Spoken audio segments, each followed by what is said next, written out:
This is EB3, speaking the truth in love, and I just come on for a few minutes to give you guys a word of encouragement. If you enjoy this video, like, subscribe, and drop a comment. Go ahead, like, subscribe, and drop a comment. I shared with you guys part of my testimony of the trials and tribulations. It took me 10 years to conceive and give birth at the age of 31. And I just want to come back on and like piggyback off that. There's some things, there's like 5 statements I remember when I was going through that whole ordeal. And there's just some things that happened after my second miscarriage. And then there's some things that happened in between. But I'm going to talk about what happened after my second miscarriage. So, and I'm telling you guys this because, like I shared with you guys, I was in a state of depression for like a year and a half, almost 2 years, when I had the second miscarriage at 28.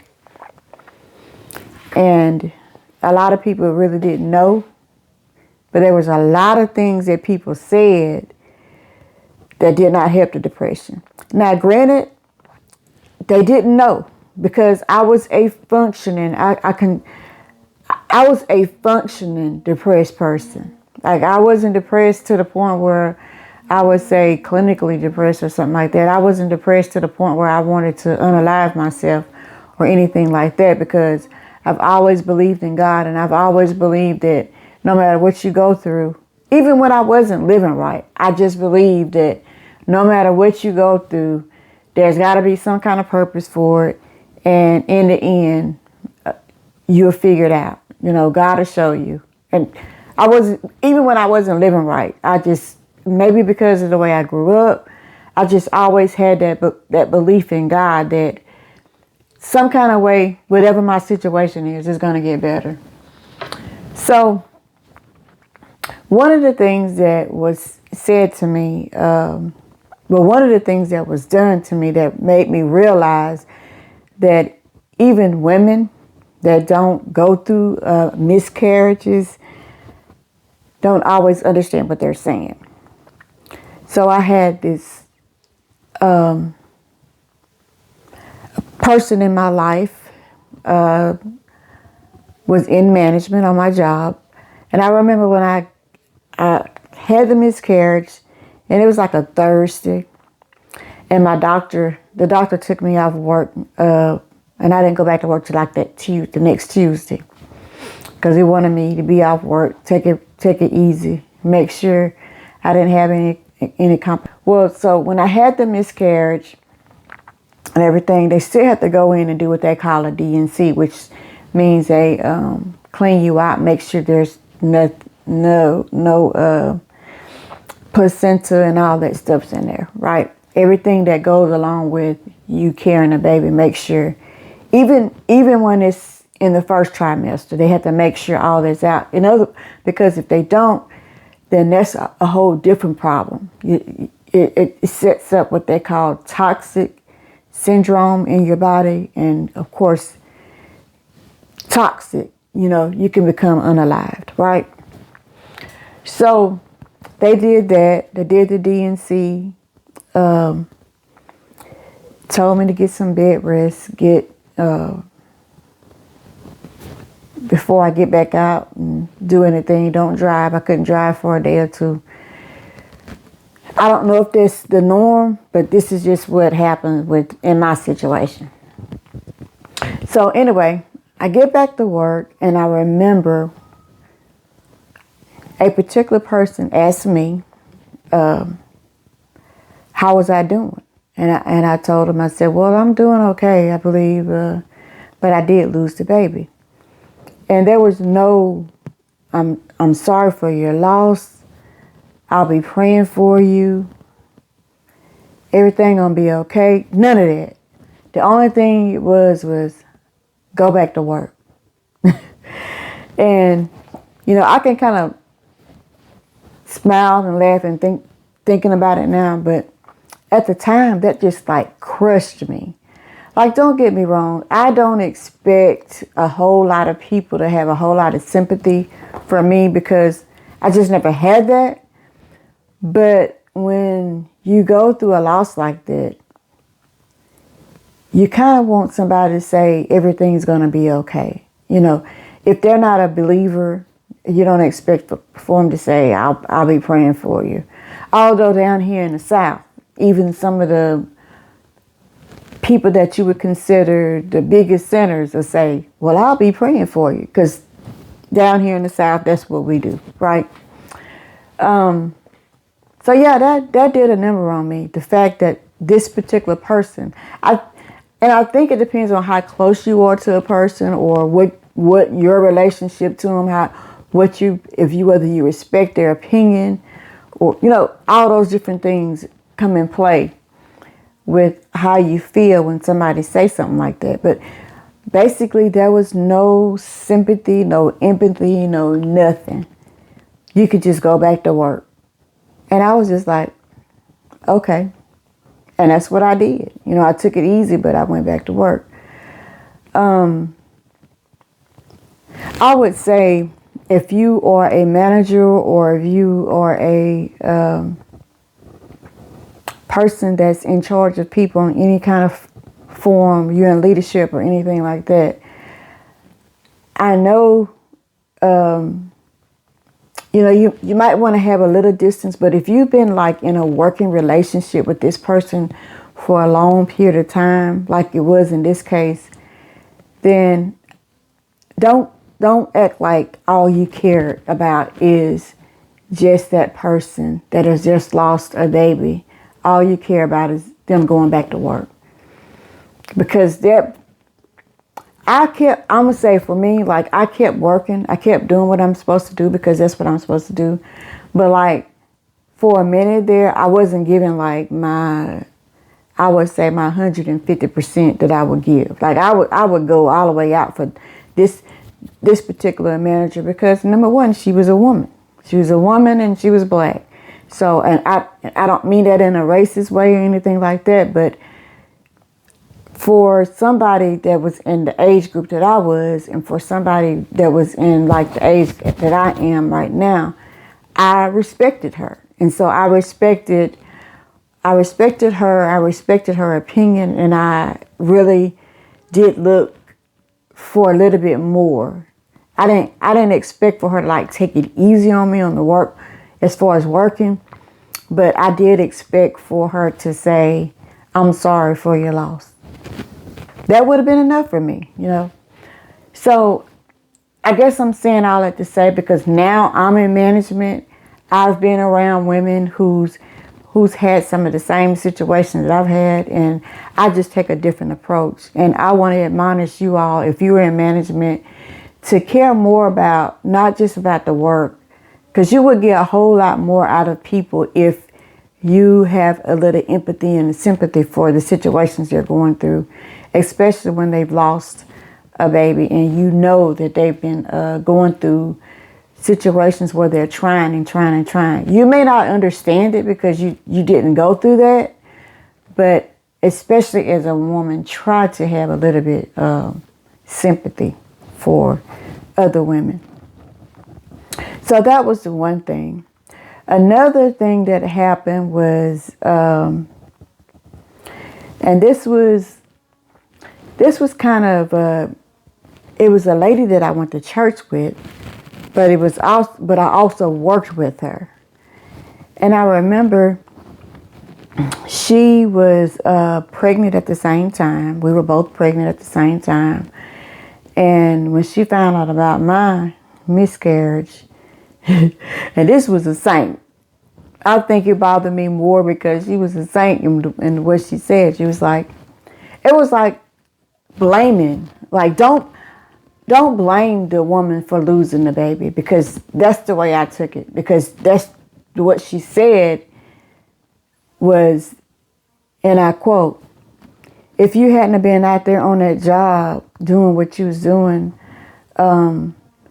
your baby and my baby could have grew up together and they could have been really good friends. And I just looked at her because this is a saint. This is not just only a saint, but this is a missionary and, a leader in the church. She was a leader in the church.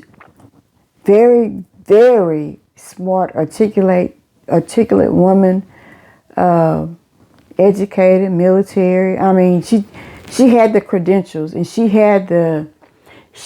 also had the capacity to have sympathy and empathy. I feel like if you are Holy Ghost filled, you're fire baptized, that you should have the capacity, even if you've never gone through the exact same thing that somebody has gone through, you should have the capacity within yourself to empathize with somebody and not blame them when they lose a child. Now, there was another lady that lost a baby during the same time I lost him, but she had also lost a baby early on. Like, I lost a baby at that time, it had been like 8 years before then, and during the same time, she lost a baby. So now we both of us are two married women. Both of us are saved. We both working women. She didn't work the same kind of job I worked. As a matter of fact, her job was probably at the time more stressful, I would say, but not physical. Like mine was at the time, my job was physical. I did a lot of physical work. But it was like our lives was kind of paralleling each other to some degree. Only thing with her first baby, her miscarriage was basically a stillborn. So somebody said something similar to her, like blaming her for her stillborn and then blaming her for the baby that she lost. Listen, I can't stress enough, do not blame the mother for her losing her baby. A miscarriage is not the same as an abortion. A miscarriage is something that you cannot avoid a lot of times. And see, the thing is, a lot of times the woman is already feeling some kind of way. She's already blaming herself to a degree because she wanted that baby. She wanted that baby. And so I just can't stress that enough. Don't blame. If you can't say anything positive or comforting or sympathetic, empathetic, don't say nothing at all. Okay? So now, those were some things. Now, when somebody is going through infertility, there's some more things that you shouldn't say. I've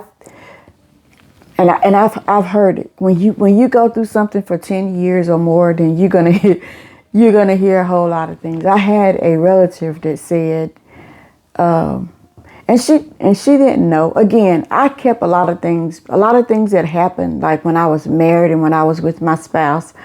There was a lot of things that I did keep among us because I just felt like now, like my church family. They knew a lot of things, and who was in my household knew, which at the time was just my husband and myself. We knew what was going on, but a lot of other people didn't know. So one of my relatives said to me,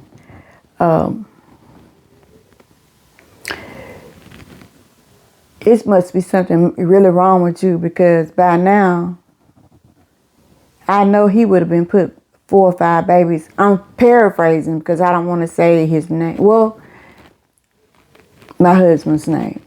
But yeah, I know he would have put 4 or 5 babies in you by now.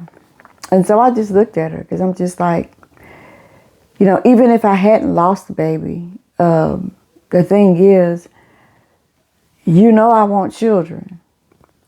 I haven't told you everything that's going on in my household because I just think that certain things, until I get over it, like now I can share it with you because I can share it with people because that's been years ago.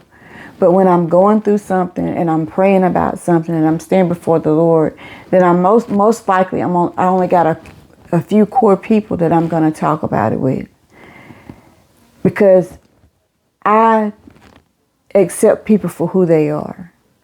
And anybody that's going to be giving me a whole lot of negative feedback, I'm probably not going to share my problems with you, right?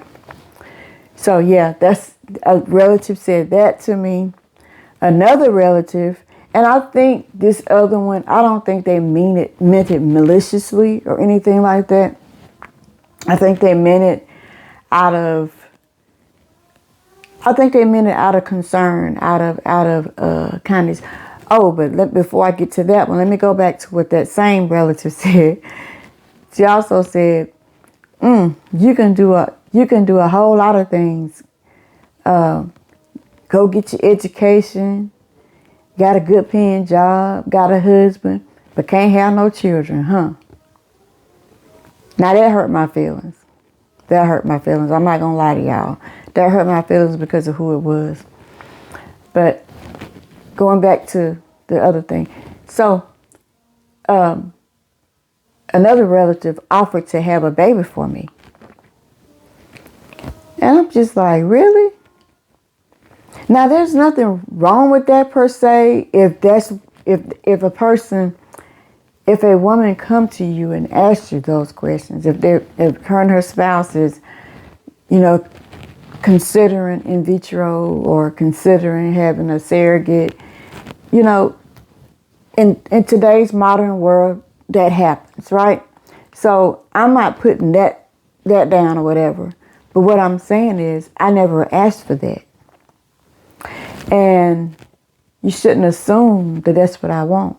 And then also another person, several people said that, why don't y'all just adopt? I don't have a problem with that. I mean, when my kids grow up, I might even decide to do foster care because there are a lot of children that just need help. I don't have a problem with that at all. But that is not a solution when you're going through infertility. That is not what somebody want to hear. And I'm saying these things because a lot of time people say a lot of things because, number one, that they have not gone through it. They have not gone through the pain, the suffering of miscarriages, multiple miscarriages. I know some women who've had 4 or 5 miscarriages trying to have one baby. And that is heartbreaking, And they finally get a baby, and I know some that never got a chance to have a baby, and they did go adopt. But that is something that you and your spouse, a woman and her spouse, should deal with. And don't get me wrong, I do know that there are women that go do it on their own. There are men that go do it on their own. But I'm talking about married people right now. So that is something that it's not a solution. Like, you can't replace, like the 2 babies that I lost, I don't feel like I replaced those babies. I still wonder years later, what those kids would have looked like. Because, and I still think, I would have had 5 children. It's a lot of children, but I would have had 5, but I had 3. And I understand, and what I'm saying is, I'm not saying it for anybody to feel sorry for me or anything like that. It's only for educational purposes. Listen, if you can't say anything nice, don't say nothing at all. Just listen. Sometimes it's just time to just listen. There are things people share with me, I just listen.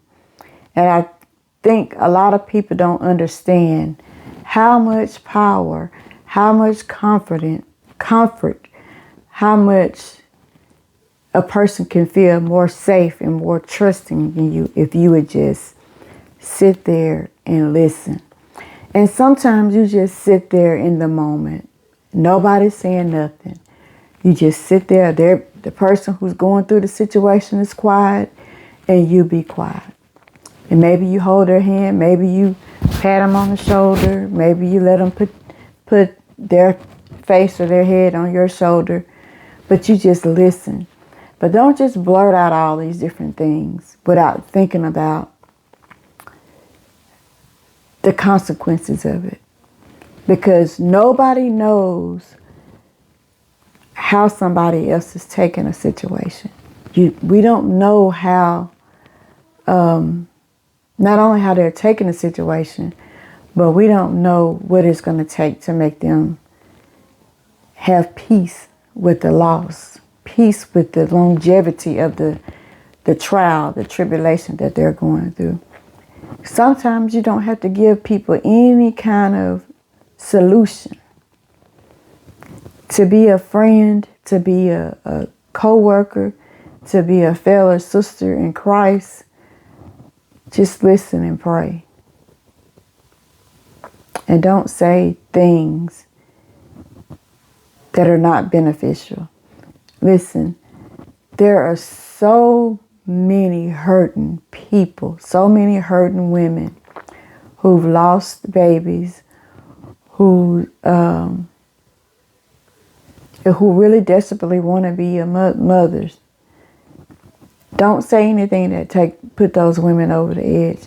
Like there's some of us that have the Spirit of God that's living on the inside of us that will hold us, that will keep us, and that will comfort us in the midst of our trials and tribulations. And then at the end will give us what we really need, right? I know some people that went through the same thing I did, maybe not as long, but some never had babies, but end up adopting. And I also know some women that end up having several babies. I had ended up having 3, but several babies. But the thing is, those babies can't be replaced. And so don't tell, another thing I've heard people say, well, just have another baby, it'll be okay. Don't do that. Just because you haven't suffered that suffering, just because you haven't gone through that, don't do that. It's a lot. It's a whole lot to deal with. It's a lot of pain. It's a lot of prayer and supplication. It's a lot of talking to the people who you trust the most to get you through those things. So again, this is just for educational purposes. And this is just for my experience, the things that people said to me. And there were some, I probably could do 2 or 3 hours video just talking about the different things that people said to me during those times, but I won't. I think I picked those out because they were clean to a degree, and they were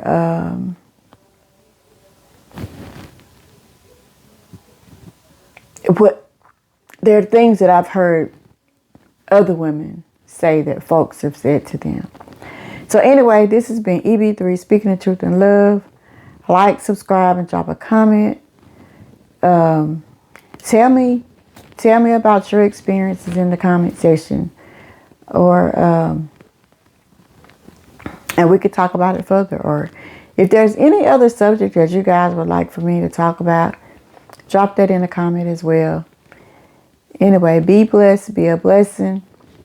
And hey, if you got somebody in your life that is going through that, be a friend. Just sometimes all it takes, like I said earlier, is just listen or just sit in the moment with them. Check on them, because they could be depressed, way more depressed than they're letting on. So I always check on them. And I'm out.